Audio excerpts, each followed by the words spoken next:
semarah apapun kita kepada suami, sekesal apapun gitu ya, kita tetap harus bersikap baik kepada suami. Kita harus tetap taat kepada suami. Jadi kalau misalkan kita ada rasa marah kepada suami, kita harus ingat-ingat kembali. Tak ada gunanya marah. Kalau kita marah, mungkin kita ingin mengikuti hawa nafsu kita. Karena manusia itu memang ada namanya gorizah bako, ya kan? Dia ingin menang, dia ingin marah, dia ingin eksistensinya dihargai gitu. Tapi ketika kita nak marah kepada suami, maka kita harus ingat hidup kita ini hanya sebentar saja. Dengan satu orang ini, dengan suami kita ini, kita boleh masuk surga. Maka bertahanlah sebentar saja, bersabarlah sebentar saja, gitu ya, untuk berbakti kepada suami. Bismillahirrahmanirrahim. Assalamualaikum warahmatullahi wabarakatuh.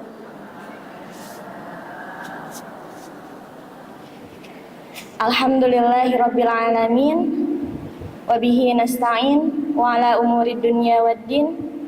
Assalatu wassalamu ala asyrafil anbiya'i wal mursalin wa ala alihi wa sahbihi wa sallim. Rabbi syrah li sadri wa yassir li amri wahlul 'uqdatam min lisani yafqahu qawli. Asyhadu an la ilaha illallah wa asyhadu anna Muhammadan 'abduhu wa rasuluh la nabiyya ba'da. Alhamdulillah, pada kesempatan pagi hari ini dengan rahmat dan kasih sayangnya Allah, kita diberikan kesempatan untuk bersama berkumpul dalam majelis ilmu yang insya Allah berkahi. Alhamdulillah, pada pagi hari ini kita masih diberikan nikmat kesehatan, nikmat waktu luang, sehingga kita masih diberikan kesempatan untuk menuntut ilmu. Di luar sana masih banyak orang-orang yang tidak memiliki kesempatan yang sama dengan kita. Saudara-saudara kita di Palestina, di Libanon, di Yaman, di Suriah, mereka saat ini sedang dalam kehimpitan, sedang dalam kesulitan. Bahkan detik demi detik nyawa mereka terancam. Alhamdulillah, kita tinggal di negeri yang aman, nyaman, sehingga kita mudah melaksanakan aktivitas kita sehari-hari. Sebelum kita memulakan kajian kita, mari kita mulakan dengan membaca basmalah dan sholawat. Bismillahirrahmanirrahim. Kita mulakan dengan membaca sholawat Allah ya Nabi, insyaallah. Allah ya Nabi, salam alaika. Ya Rasul, salam alaika. Ya Habib, salam alaika. Salawatullah alaika. Allah ya Nabi, salam alaika. Salam alaika.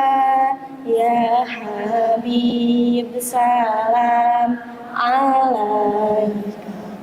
Salawatullah alaika. Sebelumnya saya ingin memohon maaf terlebih dahulu. Keberadaan saya di sini bukan berarti saya lebih pandai, tetapi keberadaan saya di sini atas izin Allah yang mungkin Allah menginginkan saya untuk berbagi sedikit pemahaman yang saya miliki. Jadi insya Allah pada pagi hari ini kita akan sama-sama belajar. Pada kesempatan kali ini kita akan membawakan tema wanita dambaan surga. Mungkin tema ini sudah banyak sekali dibahas, ya. Kalau saya type di YouTube Banyak sekali ustazah-ustazah yang sudah membahas perihal ini. Mungkin ibu-ibu di sini juga sudah pernah mengikuti kajian yang bertemakan wanita dambaan surga. Ada yang pernah? Atau ini kali pertama? Kali pertama, Masya Allah. Oke, kita bahas pertama kali dengan kata wanita. Siapakah wanita itu? Wanita itu adalah kita semua adalah wanita. Wanita berarti dia berkebalikan dengan laki-laki. Ada laki-laki, ada wanita. Jika dalam bahasa Arab, wanita itu ternyata memiliki banyak sebutan. Ada kata al-mar'ah atau al-mar'ah ya. Kemudian ada kata imro'atun.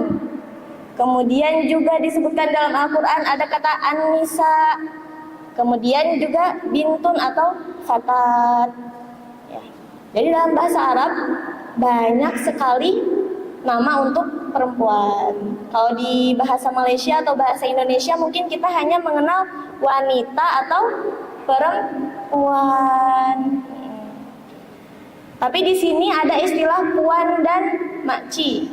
Betul? Beberapa hari yang lalu saya ditanya, puan namanya siapa? Wina, makci atau puan? Terus kata saya boleh apa-apa. Sebab saya tak paham apa perbedaan makci, ci, dan puan. Dalam bahasa Arab, perempuan juga disebut dengan kata al-mar'ah, yang berarti perempuan. Al-mar'ah terkadang dimiripkan dengan kata mir'ah atau cermin. Mir'ah dalam bahasa Arab maknanya cermin, mar'ah perempuan. Maka perempuan itu bagaikan cermin. Kenapa bagaikan cermin? Karena sekalinya hati perempuan itu hancur, retak, maka dia akan sulit untuk dibaiki, katanya gitu.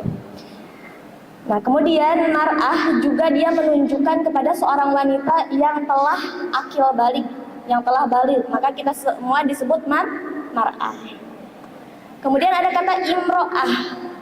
Nah, imro'ah ini biasanya disebut untuk perempuan yang sudah menikah, disebut imro'ah. Kemudian nisa juga perempuan. Bintun, fatat, dia adalah nama untuk sebutan anak-anak perempuan yang belum akil balik. Jadi katakan bintun atau fatat. Nah, kemudian kita akan membahas posisi atau kedudukan wanita. Ternyata kedudukan wanita itu ada perbedaan antara sebelum Islam datang dan selepas Islam datang. Sebelum Islam datang, ternyata perempuan itu dianggap makhluk yang tidak berharga. Ini sebelum Islam datang. Baik di peradaban manapun, peradaban Islam ataupun maksudnya peradaban sebelum Islam, wanita itu hanya dianggap sebagai suatu makhluk yang tidak berharga. Dia direndahkan. Kemudian juga dia tidak berhak atas pendidikan dan warisan. Hanya menjadi pemuas nafsu lelaki. Bahkan saat zaman jahiliyah dulu, anak perempuan, bayi perempuan itu dikubur hidup-hidup. Sebab apa? Sebab masyarakat jahiliyah dulu menganggap bayi perempuan itu adalah aib untuk keluarga. Maka posisi kita dulu sebelum Islam datang gitu ya, sangat rendah, sangat terhina, bahkan tak ada harga. Tetapi ketika Islam datang, Rasulullah membawa Islam, posisi atau kedudukan wanita itu akhirnya menjadi terangkat, menjadi sangat dihargai gitu ya. Sebagaimana yang kita ketahui bahwasanya Rasulullah menyebutkan yang berhak atas bakti seorang anak itu adalah ummuka hingga 3 kali, ibumu. Ya. Itu pertanda bahwa Islam sangat menghargai wanita. Kemudian wanita juga sangat dimuliakan.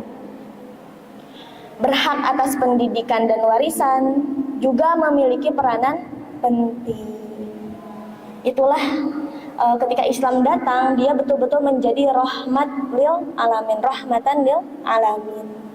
Betul-betul membawa masyarakat jahiliyah pada saat itu dari kondisi yang sangat buruk gitu ya. Dari kondisi masyarakat yang tidak beradab menjadi masyarakat yang mulia, menjadi masyarakat yang madani gitu ya. Kemudian perempuan itu dalam Islam memiliki peranan penting. Apa saja peranannya? Yaitu 3P.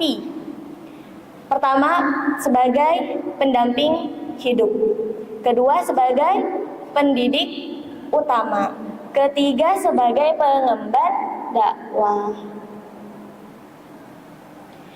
Perempuan sebagai pendamping hidup bermakna perempuan itu adalah sebagai seorang istri, ya, seorang pendamping hidup yang akan menemani perjalanan suaminya. Kitalah yang menjadi sandaran, kitalah yang menjadi tempat kembali suami, kitalah yang menjadi penyejuk hati suami. Itu dinamakan istri solihah.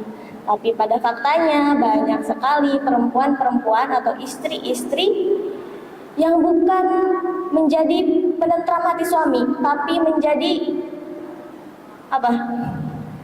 Menjadi suami gelisah, suami marah, tidak tenang. Kemudian peran muslimah juga sebagai pendidik utama. Ketika kita setelah menikah dan tujuan dari pernikahan itu, tujuan utamanya untuk melestarikan keturunan, untuk melahirkan anak. Kalau Allah beri rezeki, maka kita akan berperan sebagai pendidik utama atau madrasah madrasatul ula. Ibu itu adalah pendidik utama. Ketika seorang anak lahir, maka dari bayi hingga dewasa gitu, hingga remaja, itu tergantung bagaimana cara ibunya mendidik anaknya. Ya. Kalau misalkan kita betul cara mendidiknya dengan pendidikan, dengan tarbiyah yang Islam ajarkan, maka insya Allah anak itu akan menjadi anak yang baik gitu, anak yang soleh. Kemudian muslimah juga berperan sebagai pengemban dakwah. Jadi peran kita bukan hanya sebagai istri, bukan hanya sebagai ibu di rumah, tapi juga kita memiliki kewajiban untuk menyampaikan Islam. Nah, kemudian di sini wanita solihah atau istri solihah ternyata gitu ya. Dalam surah An-Nisa ayat 34 disebutkan bahwasanya fasolihatu qanitatun hafidhatul lil ghaibi bima hafidhallah. Ternyata perempuan solihah itu adalah siapa?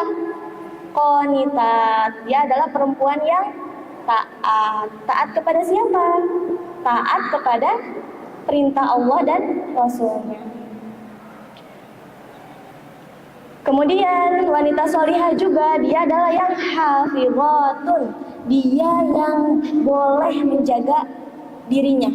Dia boleh menjaga kemaluannya, dia boleh menjaga harga dirinya dan harga diri suaminya ketika suaminya tidak ada.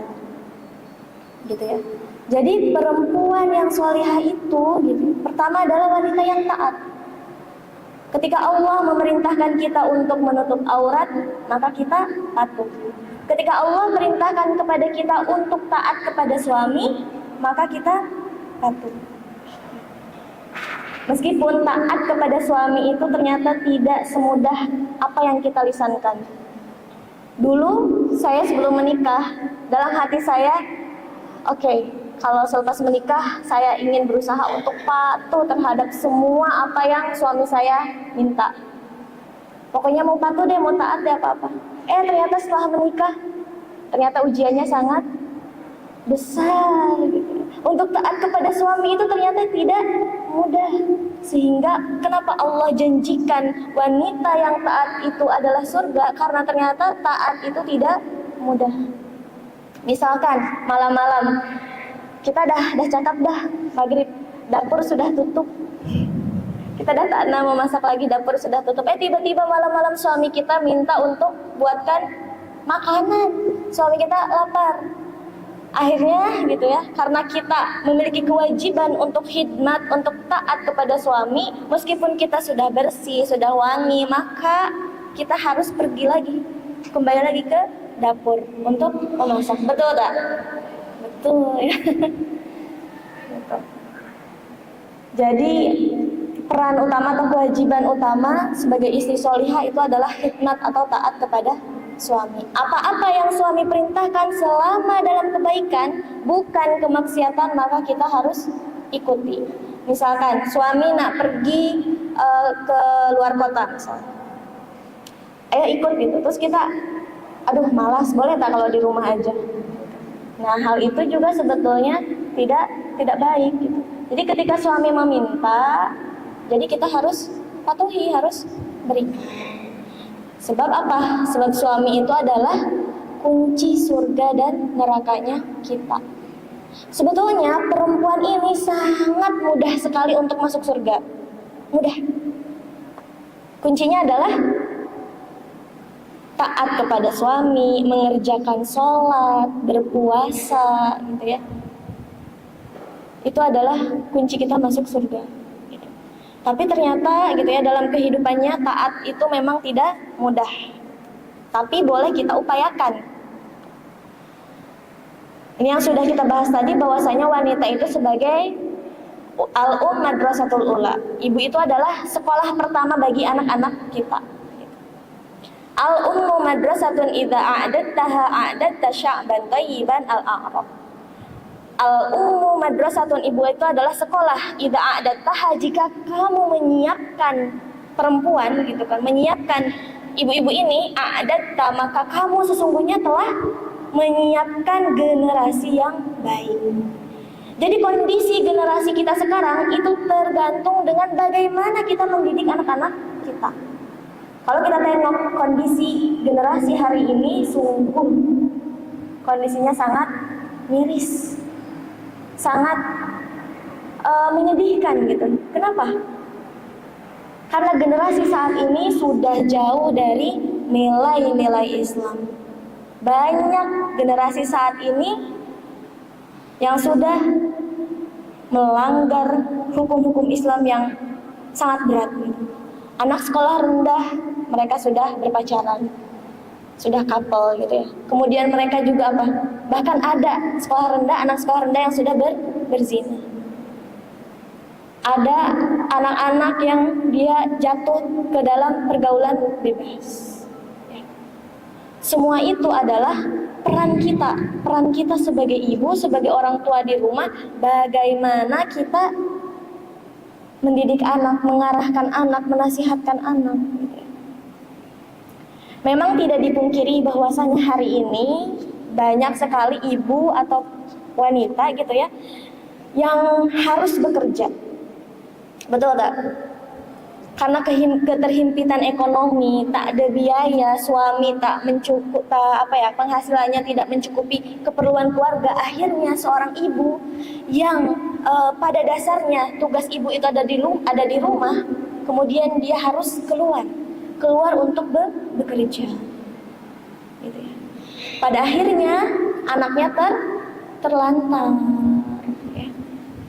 Anaknya terlantar, kemudian seorang ibu juga mungkin tidak tahu anaknya ini sudah belajar sholat atau belum, boleh mengaji atau tidak, gitu ya. Belajar apa saja, bermain dengan siapa saja. Karena apa? Karena ibu sibuk bekerja. Di sisi lain, pandangan masyarakat sekarang juga terhadap seorang perempuan yang tidak bekerja terkadang dipandang sebelah mata, betul tak? Perempuan yang bekerja dianggap hebat, dianggap luar biasa. Kemudian ketika ada seorang ibu yang hanya di rumah saja, dianggap, kenapa tak bekerja? Kenapa hanya di rumah saja? Padahal sesungguhnya seorang ibu itu tempat utamanya adalah di rumah. Dia sebagai ummu warabbatul bait, sebagai ibu dan pengurus rumah. Baru kemudian ketika kita sudah selesai dengan urusan rumah, jika masih ada kesempatan maka kita diperintahkan untuk berdakwah. Tapi jangan sampai kita sibuk dakwah, tapi kondisi di rumah pecah belah, kondisi di rumah tidak kemas. Suami nak makan tak ada makanan, anak-anak lapar gitu. Jangan sampai kita menjadi ibu yang demikian. Kita harus perhatikan betul pakaiannya anak-anak, makannya anak-anak. Sebab apa? Ternyata anak-anak itu dia akan sangat mengingat bagaimana perlakuan ibunya terhadap dia di masa kecil. Kemudian, nah ini tadi wanita juga sebagai hamilud dakwah atau sebagai pengemban dakwah. Ternyata setiap dari kita memiliki tanggung jawab untuk berdakwah. Bukan tugas ustazah saja, bukan tugas orang pandai saja. Tapi ketika kita mengetahui kebaikan, ya boleh kita sampaikan. Meskipun hanya satu huruf, meskipun hanya satu kebaikan. A'udzu billahi minasyaitonir rajim. Wa takum minkum ummatun yad'una ilal khairi wa ya'muruna bil ma'ruf wa yanhauna 'anil munkar wa ulaika humul muflihun. Allah Subhanahu wa taala berfirman di sini, wa takum minkum, hendaklah ada dari sebagian kalian adalah umat yang yad'una ilal khair, umat yang menyeru kepada kebaikan. Wa ya'muruna bil ma'ruf, dan memerintahkan kepada yang ma'ruf, wa yanhauna 'anil munkar, juga mencegah kepada kemungkaran. Wa ulaika humul muflihun, dan mereka itulah umat yang menyeru kepada kebaikan, mencegah kemungkaran. Al-muflihun, mereka lah orang yang beruntung. Jadi harus ada segolongan dari umat ini yang mereka menyeru kepada kebaikan. Kejadian-kejadian di hari ini yang sangat menyedihkan, yang sangat menakutkan, itu diakibatkan dari tidak adanya amar ma'ruf, tidak adanya nahi mungkar. Ketika ada misalkan seorang anak yang jalan berduaan, sedangkan mereka bukan mahram, ya. Mereka tidak ada ikatan pernikahan, kita biarkan. Mereka main, mereka makan, kita biarkan.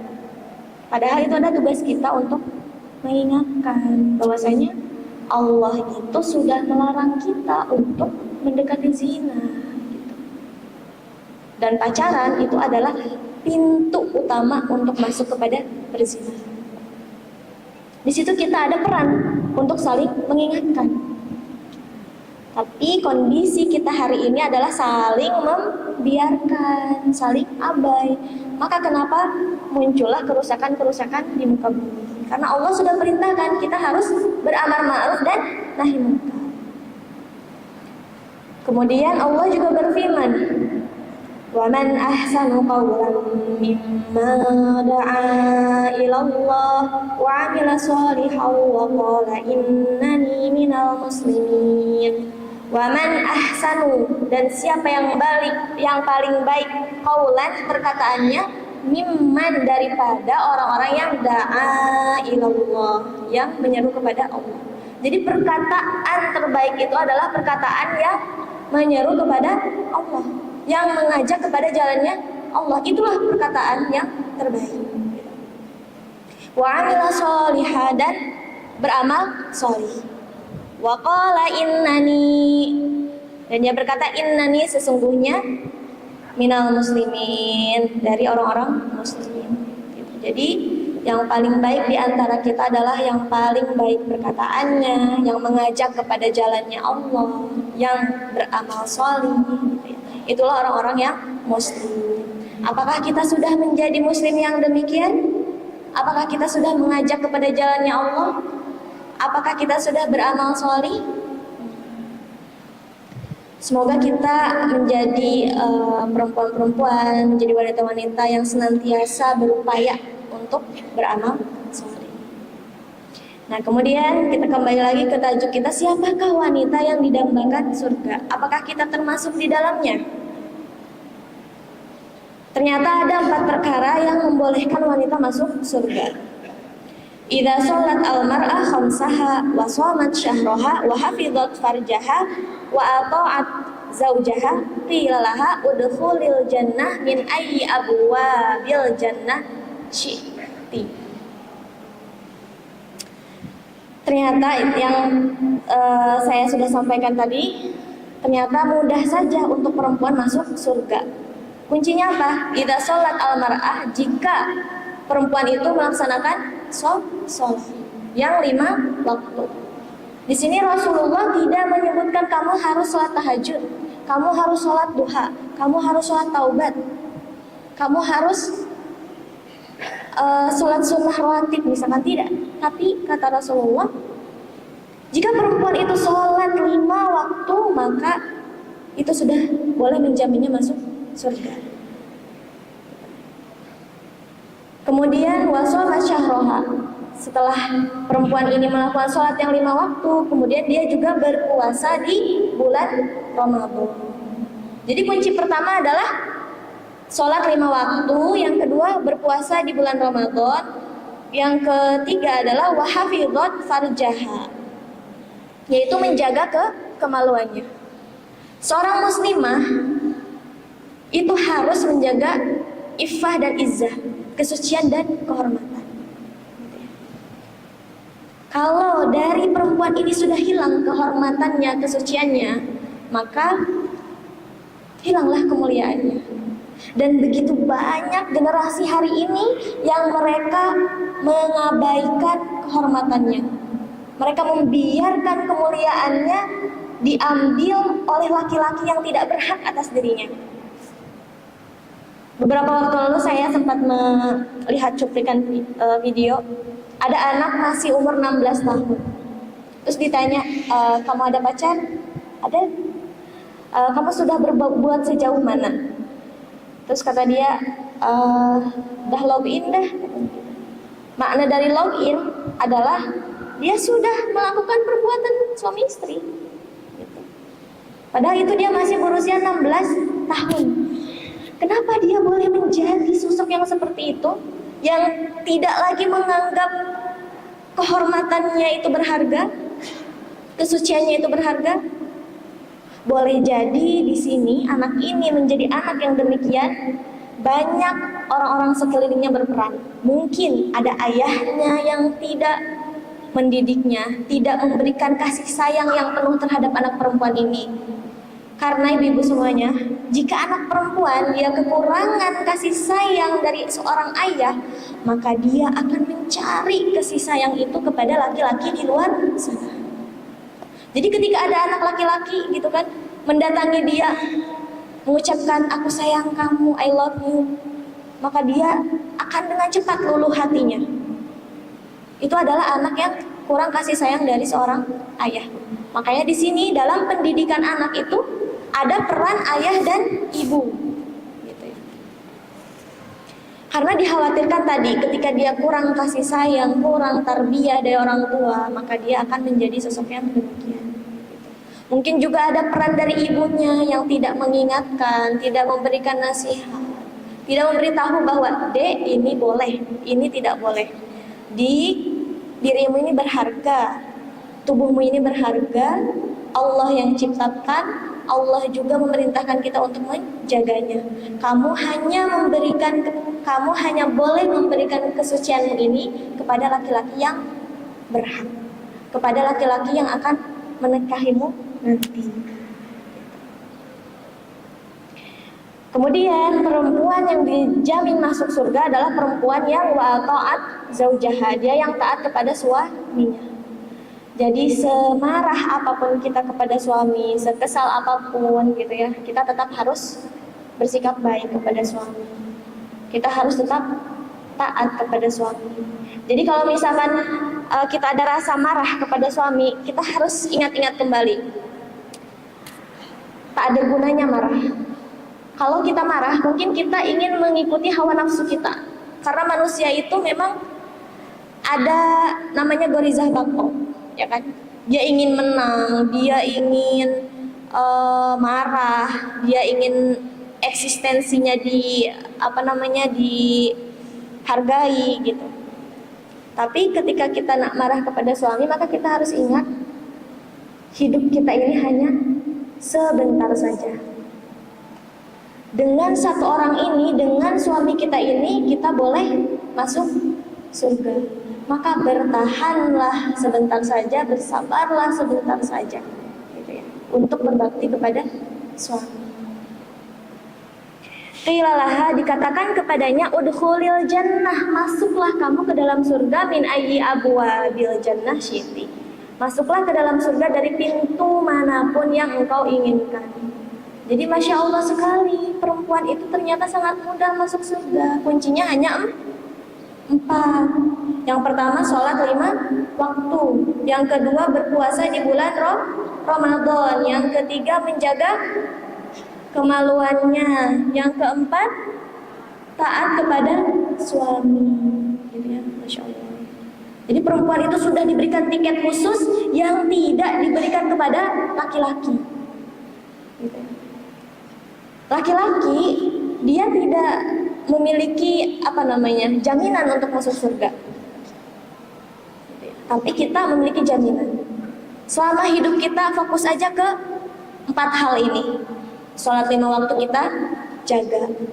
Bukan hanya kita melaksanakan sholat saja, gitu ya, yang ibadah ritual, yang hanya gerakan bacaan sholat, tapi kita juga harus betul-betul, Masya Allah ya, betul-betul kita menjadikan sholat itu sebagai tempat refleksi diri, tempat kita berinteraksi dengan Allah, tempat kita mencurahkan segala isi hati kita. Saya juga gitu ya, masih sulit untuk khusyuk dalam sholat, gitu ya. Tapi semua itu boleh kita upayakan. Hari demi hari, waktu demi waktu, boleh kita untuk belajar khusyuk dalam sholat. Inna sholati wa nusuki, bahwasanya sholatku, wa nusuki dan ibadahku, wa mahyaya dan hidupku, wa mamati dan matiku, lillahi ta'ala, hanya untuk Allah Ta'ala. Jadi kalau kita resapi bacaan dalam sholat itu, ternyata Masya Allah sekali. Selain 4 hal yang tadi yang boleh menjamin kita masuk surga, boleh juga kita upayakan, gitu ya, kebaikan-kebaikan yang lainnya. Tadi mendirikan sholat sudah kita bahas. Kemudian kita juga memiliki kewajiban untuk membayar zakat. Ketika sudah mencapai haul nisab, maka kita wajib untuk membayar zakat. Berpuasa, kemudian juga menutup aurat. Menutup aurat di sini bukan hanya sekedar menutupi kulit, gitu ya. Tapi kita harus betul-betul mengikuti standar dari menutup aurat itu seperti apa. Gitu ya. Kita pakai tudung yang menutupi dada, kemudian jilbab yang kita kenakan, jubah yang kita kenakan juga tidak ketat, tidak membentuk badan. Dia jilbabnya yang longgar, gitu.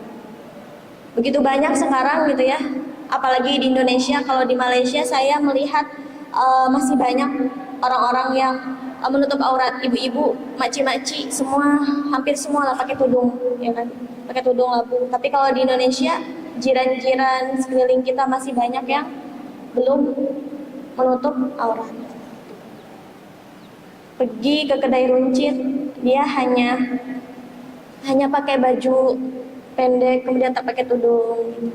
Tapi alhamdulillah di sini saya tengok banyak muslimah yang sudah memakai tudung.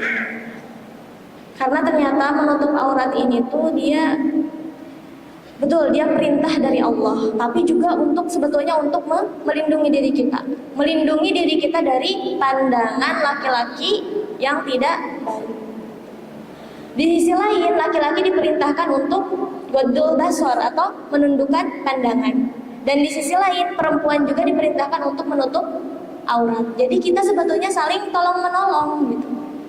Kalau misalkan perempuan-perempuan banyak yang tidak menutup aurat, akhirnya besar juga gitu godaannya untuk laki-laki.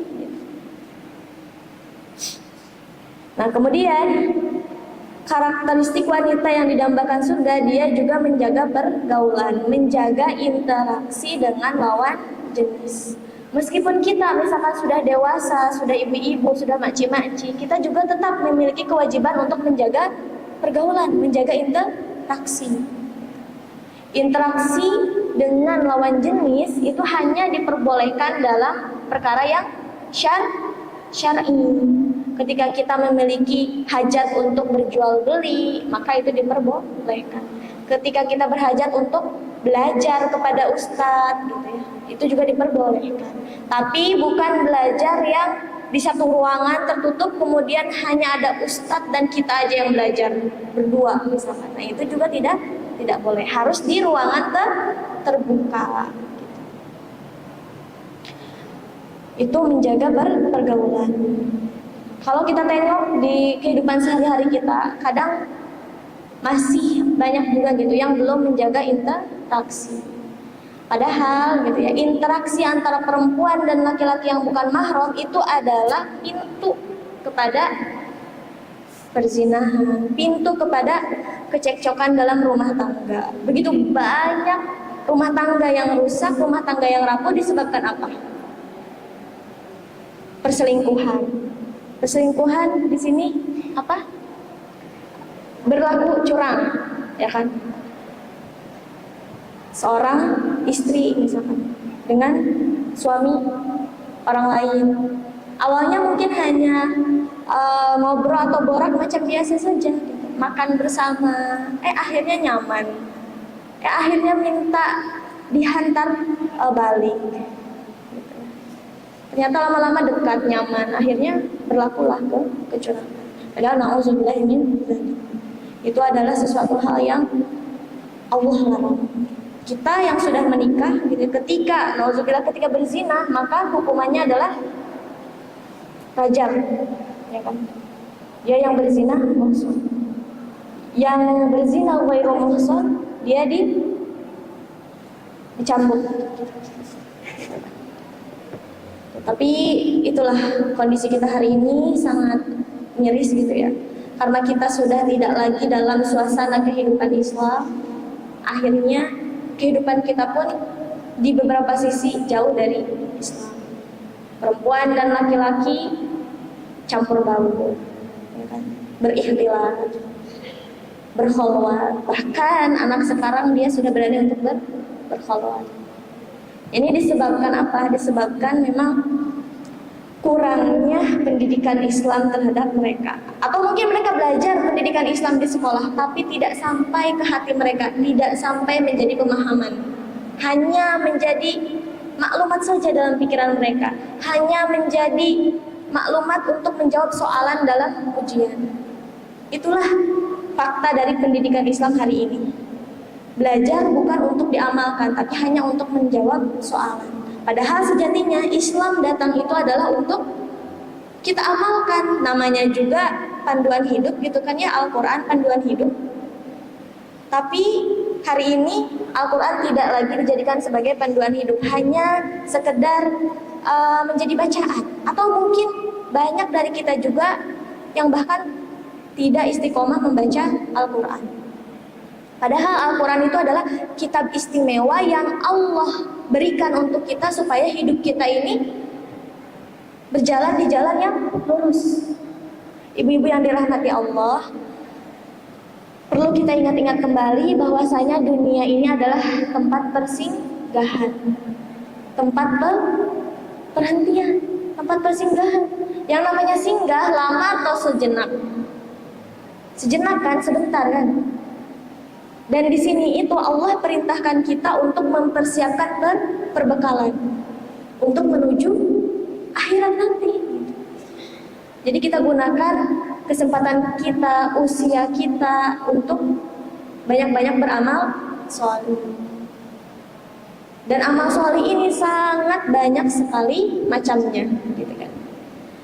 Kita taat kepada suami, menyiapkan makanan suami, menyiapkan pakaian suami, itu juga sebagai ibadah. Kemudian kita memasak untuk makanan keluarga, menyiapkan anak untuk pergi sekolah, itu juga sebagai bentuk ibadah. sebagai amal sholih. Yang dikatakan amal sholih syaratnya ada 2. Yang pertama adalah niat. Niatnya harus lillah.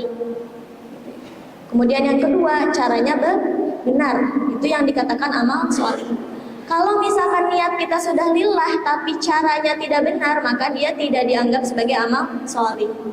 Misalkan kita tengah semangat untuk beribadah, kemudian kita sholat, karena saking semangatnya kita sholat, akhirnya udah deh subuhnya 4 rakaat.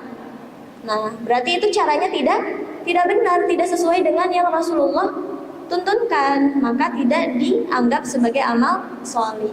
Jadi kita perhatikan kembali, dari sekian banyak amalan-amalan kita, sudah betul tak ini amal sholih? Niatnya sudah lillah belum? Caranya sudah benar belum? Itulah kenapa Allah perintahkan kita untuk belajar, untuk menuntut ilmu, supaya amalan-amalan yang kita lakukan itu caranya benar. Karena hanya dengan belajarlah kita akan mengetahui mana yang benar dan mana yang salah. Jadi meskipun kita sudah dewasa, kita sudah ibu-ibu, kita sudah tua, tapi jangan pernah berhenti untuk belajar. Hari ini kita sangat mudah sekali untuk mendapatkan ilmu. Dengan hanya di rumah saja gitu, sambil masak, sambil basuh pinggan, kita boleh mendapatkan ilmu. Di YouTube banyak sekali ceramah, boleh kita putar gitu kan. Sehingga ketika kita habis masak, kita juga mendapatkan maklumat baru, kita mendapatkan pemahaman baru. Kemudian karakteristik wanita solihah gitu ya, dia juga yang menjaga lisan. Rasulullah SAW bersabda bahwasanya, aku melihat banyak sekali penghuni neraka itu adalah perempuan. Kemudian para sahabat tanya, kenapa wahai Rasulullah, kenapa banyak perempuan? Karena ternyata perempuan itu dia banyak kufur terhadap kebaikan-kebaikan suami. Betul kan, kadang perempuan itu, saya pun mungkin pernah merasakan karena mungkin itu wanita ya, sifatnya wanita. Suami itu banyak sekali berbuat kebaikan kepada kita, tapi karena satu saja kesalahan suami, akhirnya kebaikan suami itu kita hilangkan, seolah-olah suami tidak pernah berbuat baik kepada kita. Padahal itu adalah sudah diwanti-wanti, sudah diingatkan Rasulullah bahwa penghuni neraka itu kebanyakan perempuan. Karena apa? Karena perempuan tidak taat kepada suami, perempuan kufur terhadap kebaikan-kebaikan yang suami berikan. Dan ternyata itu terjadi memang seperti itu. Dan ketika terjadi, maka kita harus segera kembali, kita harus segera mengingat bahwa Rasulullah pernah mengingatkan hal ini adalah yang akan menjerumuskan kita kepada neraka. Perempuan itu mudah masuk surga, tapi dia juga mudah masuk neraka. Hanya dengan satu orang, yaitu dengan suami, kita boleh masuk neraka. Tapi dengan 4 kebaikan tadi, kita juga boleh mendapatkan surga yang tidak didapat oleh laki-laki. Maksudnya kesempatan 4 perkara tadi tidak didapat oleh laki-laki. Nah, kemudian perempuan juga harus memiliki sifat malu. Sifat malu itu adalah mahkotanya perempuan. Begitu banyak perempuan-perempuan sekarang yang mereka menanggalkan rasa malunya. Ya. Mereka tidak malu membuka aurat. Mereka tidak malu bergaul dalam pergaulan bebas, laki-laki dan perempuan. Mereka tidak malu. Padahal malu itu adalah sifat yang harus melekat pada perempuan. Di sini bukan berarti kita, misalkan saya berdiri di sini, duduk di sini. Biasanya kan banyak orang-orang yang merasa malu, tidak berani gitu ya. Sebetulnya saya juga malu gitu, tapi disebabkan ini adalah karena kebaikan gitu. Jadi kita hilangkan rasa malu itu. Kita tempatkan rasa malu kita pada tempatnya. Kalau di sana ada banyak laki-laki, misalkan kita nak lalu haruslah di situ ada rasa malu. Kemudian karakteristik wanita yang didambakan surga, dia juga yang berbakti kepada orang tua. Ternyata ketika kita sudah menikah, kita juga masih memiliki kewajiban untuk berbakti kepada orang tua. Akan tetapi bagi perempuan, selepas menikah, bakti utamanya adalah kepada suami. Sudah beralih, yang dulunya sebelum menikah kita diwajibkan, diutamakan untuk berbakti kepada kedua orang tua, maka selepas menikah, bakti itu pindah kepada suami. Ketika suami melarang, hari ini jangan kemana-mana, harus di rumah, gitu misalnya, maka kita harus mentaati suami. Meskipun kita, orang tua kita misalkan sedang memerlukan keberadaan kita, tapi suami memerintahkan kita untuk tetap di rumah, maka kita harus utamakan suami. Tapi di sini kalau kita pandai merayu hati suami, maka kita boleh komunikasikan dengan suami, sehingga suami mengizinkan. Kemudian yang telah disebutkan tadi juga berbakti kepada suami. Jadi kita perlu ingat-ingat lagi, karena mayoritas di sini pasti sudah menikah kan ya, sudah menikah. Jadi kita harus ingat-ingat kembali bahwa kewajiban utama kita adalah khidmat kepada suami. Dan hak suami itu adalah mendapatkan pelayanan dari kita. Gitu. Mungkin orang-orang di luar sana yang memperjuangkan feminisme, mungkin mereka menganggap itu sebuah perempuan di sini direndahkan karena harus melayani suami misalkan. Tapi Allah yang perintahkan kita untuk demikian. Oke, semoga Allah menjadikan kita wanita solihah yang didambakan surga. Oke, kita ulang kembali, kunci surga bagi perempuan itu ada 4 perkara. Yang pertama adalah sholat 5 waktu. Yang kedua, berpuasa di bulan Ramadan. Yang ketiga adalah menjaga kehormatannya, menjaga kemaluannya. Kemudian yang keempat adalah taat kepada suami. Alhamdulillah, kita cukupkan sampai di sini. Semoga apa yang kita pelajari pada hari ini berbekas di hati kita dan ada keinginan dalam diri kita untuk meraih surganya Allah, untuk menjadi perempuan yang memiliki 4 sifat tadi. Alhamdulillah, usikum wa nafsi bitaqwallah. Tapi sebelum berakhir, saya dari rumah tadi ada menyiapkan beberapa bingkisan, beberapa hadiah. Di sini bagi ibu-ibu yang boleh menjawab soalan, insya Allah akan mendapatkan bingkisan. Oke, boleh? Tadi ada yang mencatat, tapi insya Allah ya tak dicatat pun sebetulnya kita boleh bayangkan gitu ya. Kita boleh pahami dan boleh kita ada dorongan lah kita untuk mengamalkan. Kalau kita betul-betul fokus, betul-betul nak belajar, betul-betul nak memahami, insya Allah tak perlu dicatat pun dia akan melekat dalam pikiran dan hati. Oke, insya Allah. Bismillahirrahmanirrahim. Soalan pertama adalah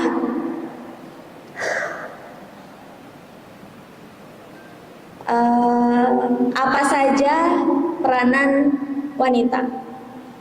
Yang tadi 3P. Boleh? Yang di belakang sana.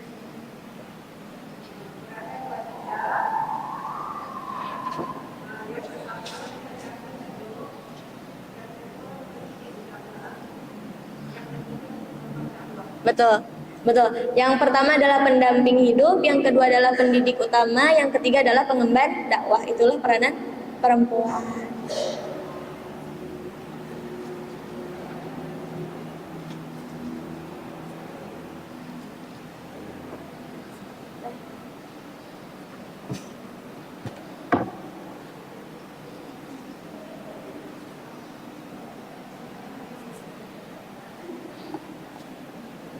Oke, soalan yang kedua adalah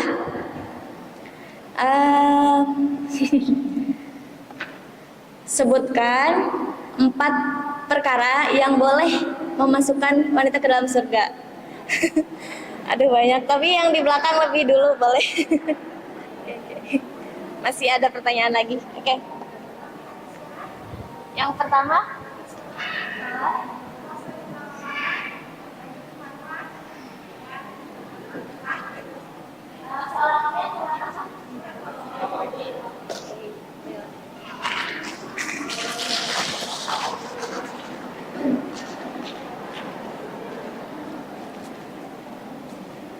oke, soalan yang berikutnya adalah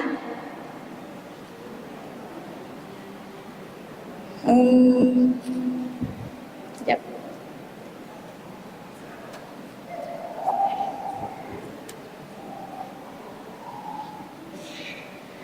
Sebutkan 5 karakteristik wanita sholihah.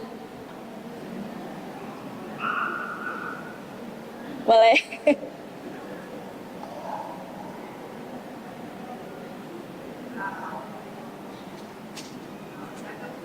Menjaga pergaulan,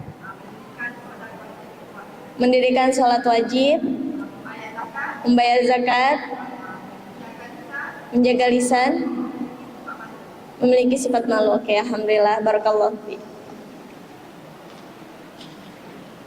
Ada berapa lagi? Satu lagi ya.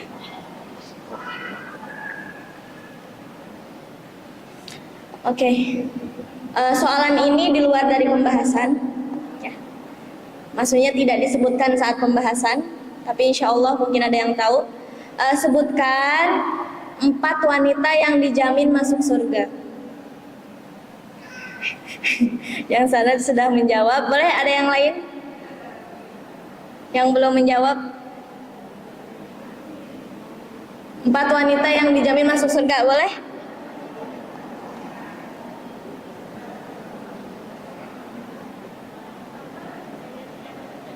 Sayyidatina Khadijah, betul? Fatimah Zahra, betul? Siti Maryam, Asiyah binti Muzahim. Oke. Alhamdulillah, barakallahu fi. Dah ya, oke dah. Alhamdulillah, terima kasih kepada yang sudah menjawab, kepada yang belum menjawab juga tak apa, nanti kita belajar lagi di lain kesempatan. Alhamdulillahirabbil alamin. Mari kita tutup majelis kita dengan hamdalah, istighfar dan doa kafaratul majelis. Alhamdulillahirabbil alamin. Astaghfirullahalazim. Subhanakallahumma wa bihamdika asyhadu alla ilaha illa anta astaghfiruka wa atubu ilaik. Wassalamualaikum warahmatullahi wabarakatuh.